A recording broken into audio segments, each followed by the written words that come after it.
Hello my gorgeous book besties. I hope you are having the best day, the best afternoon, best evening, whenever you're watching this. Welcome to today's video. Today I have a little start of the year book tag for you. I've basically come up with a bunch of questions that are all to do with books on my TBR, my most anticipated books in specific genres. There's a lot that we're going to cover in this video and I'm so excited. I will leave all the questions down below in case you guys want to answer them as well. I would absolutely love to know your answers to these. And there's quite a few of them, so let's get straight into it. Starting with the first book you've either read or are going to read in 2025. And for this one, the first book that I read this year was Hidden Pictures by Jason Rekulak, and let me tell you, this was amazing. This was absolutely amazing. I rated it like 4.5 stars. It was so good. So good. If you need a really easy, fast-paced, gripping thriller, I was just absolutely hooked. I was absolutely hooked. In case you want to know a little bit about it, this one basically follows Mallory and she starts babysitting this 5-year-old. And this 5-year-old is really into art and he starts drawing these pictures and these pictures slowly become a bit more sinister, a bit darker, and Mallory, the babysitter, starts to realise that something else is going on here. And what I love about this is that you actually have the pictures in the book, so it makes it so fun and so interesting to read, and I loved it. I absolutely loved it. So that is the first book that I read this year. Next question is a book that you wanted to get to in 2024 but didn't get round to, but that you'd love to read this year, and this for definite is Dance with Thieves by Mary E. Pearson. This is the first one in a duology, and I'm not gonna lie, I don't actually know that much about this other than it's meant to be a really good YA romantasy, but I've heard so many amazing things about it. I really was hoping to get to it last year, but I just didn't get around to it, so I'm really going to prioritise it this year, and hopefully by the end of this year I'll have read this book. Next question is a popular book on your TBR that you would absolutely love to get to. For this one, we have Mile High by Liz Tomford. This is the first one in the Windy City series. And I feel like I've had this on my TBR for a while now. And I feel like I keep saying that I really want to read it, but it intimidates me because it's literally so chunky. Why is she so chunky? This is like 560 something pages. Like that's a lot. And I feel like that is just what's intimidating me about this. I've also heard mixed things about the first one. The others in the series I've heard absolutely amazing things about, but I feel like opinions on the first one are kind of mixed. I would absolutely love to get to this year and just see what all the hype is about with this series. Then we have a non-popular book on your TBR that you'd love to get to. So this is one that isn't unpopular, but it's just one that doesn't have as much hype as any of the others, or a book that I haven't necessarily seen anything about. And for this one, I'm gonna say Then There Was One by Wendy Cross. I recently so kindly got sent this over Christmas and it just sounds amazing. I've actually never heard of it before, which is why I'm putting it as my non-popular book, but it sounds so good. I know that it's a YA thriller, but I feel like there's elements of like sci-fi in this and also kind of fantasy at the same time. It's basically centered around a reality TV contest, and this contest is set on a remote planet and it has a 5 million cash prize, and there's 3 contestants that I'm guessing go out to this remote planet and take part in this competition. And it says at the bottom, the contestants are quick to discover that this year's game has unscripted and deadly consequences, and the only thing they're truly competing for is survival. Stop it. Literally stop it right now. This one just sounds so good. It sounds also different to anything that I've read before, which I'm so intrigued by, and it just looks like it's gonna be a really fast-paced, gripping YA thriller. And I'm so here for it. Oh, on the front it says 10 competitors. So I'm guessing there's 10 overall, but we just focus on 3. That's what it looks like. Exciting, very excited for that. Next we have most intimidating book on my physical TBR, and this would have to be one of 2 books. I'm not 100% hoping to get to both of these books this year, but maybe we'll see. I don't actually have them on me right now because they're actually my mum's books, but they are both ACOTAR and Throne of Glass. I know. These 2, I feel like it's pretty self-explanatory why these are intimidating. They just have so much hype. Literally so much hype that I kind of want to lower my expectations before I go into these. I also don't really know which one to start with because I've heard amazing things about both these books. So I don't know, but honestly, both of these series just intimidate me, honestly.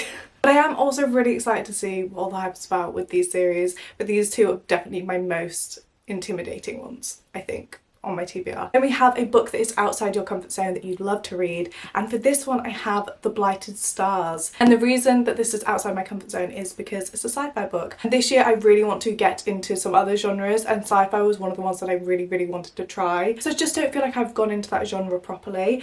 But we have The Blighted Stars. This one I'm so intrigued by because we also have a forced proximity type situation. We also have enemies to lovers. So there's a little bit of romance in there as well. It basically follows two people who are stranded on a dead planet, but they're mortal enemies.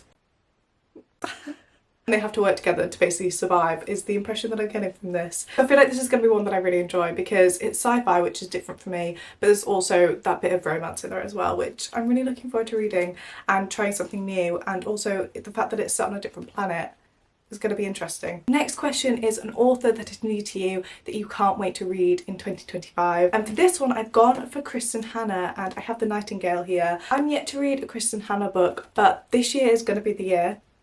Because the amount of amazing things that I've heard about this book, I'm so excited to read it. I feel like it's going to be an emotional one, so I'm trying to mentally prepare myself for that. But I've heard so many good things about her writing style as well, so I'm really looking forward to seeing what that's like.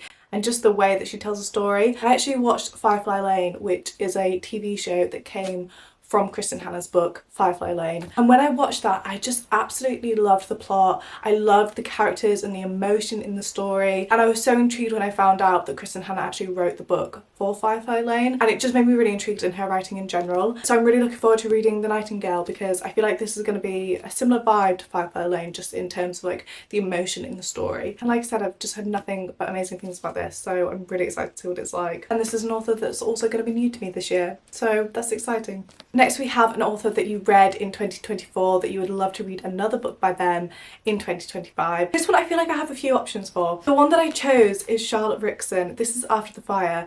I read The One That Got Away by her last year, and that was a book that I'd heard nothing about, and I honestly feel like it's such an underrated book because there's just so much to talk about in that story, because it's a romance but it's not just a romance, because there's also a mystery element to it, and honestly that story just had me hooked literally from the first chapter. And that was one that I literally just picked up on a whim, and I ended up really enjoying it. So I'm really intrigued to see what another one of her books is like. This I think is her newest release, which came out at the end of last year, I want to say. And I feel like this is going to be another one that's very kind of emotional and gripping and a romance, but with a lot more to it as well and a lot more going on. It basically follows Beth and Nick, who first meet at university, and they've basically always been present in each other's lives through everything that each other are going through. And I think something happened in their past that's kind of bonded them together. So I'm guessing we're going to find out about that as well. I'm really intrigued, and I also really like the way that the story was told in The One That Got Away. So I'm really excited to read another one by her. Okay, now let's talk about some book series. The next question is a book series that I started in 2024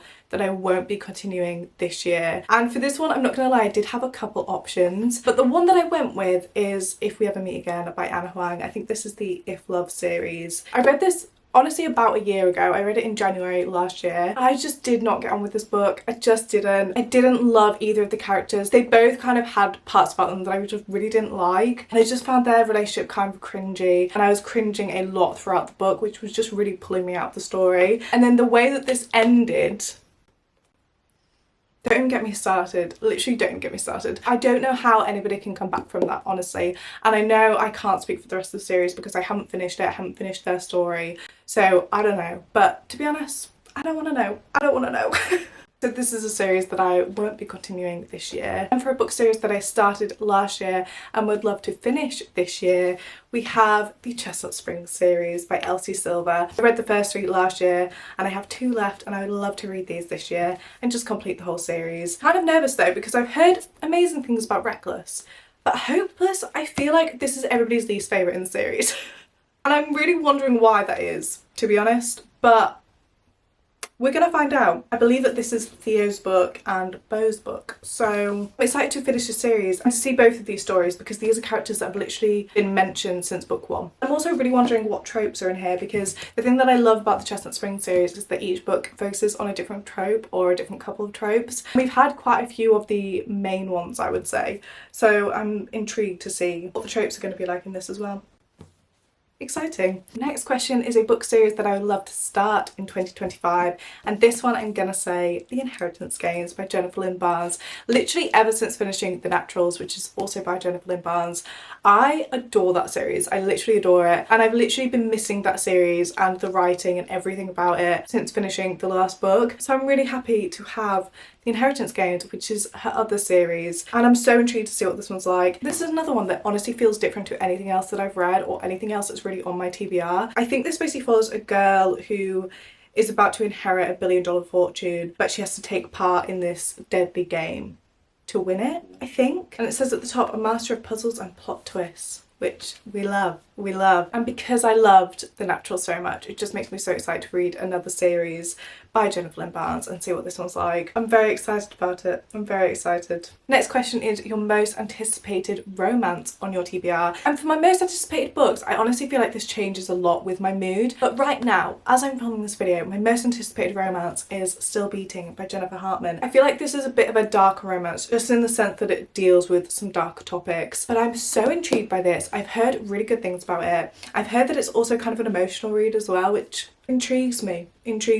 From what I gathered from the blurb of this is that it basically follows two people who are both kidnapped by the same person and they're stuck in this basement together. And these two people are kind of like enemies, they just don't really like each other, they don't get on, and they end up having to work together in order to survive and escape. Very intriguing, very intriguing. I feel like very different to anything that I've read, any romance that I've read. And the situation that these two people are in, I don't think I'm quite ready for. But this is one that I keep seeing people talking about and saying how amazing it is. So this is definitely my most anticipated romance at the minute that's on my TBR. Then we have most anticipated thriller. Again, always changes with my mood, but right now I'm gonna say Brain Damage by Frida McFadden. We know I love a Frida McFadden book. We know this by now. This is one that I was really excited to read because it's one of her earlier ones. And I feel like Ward D, which is my favourite by her, was also one of her earlier ones. And I don't know what it is, but this kind of gives me a similar vibe. This basically follows Charlie, who ends up getting shot, and she gets shot in the head and she ends up with a brain injury, but she realises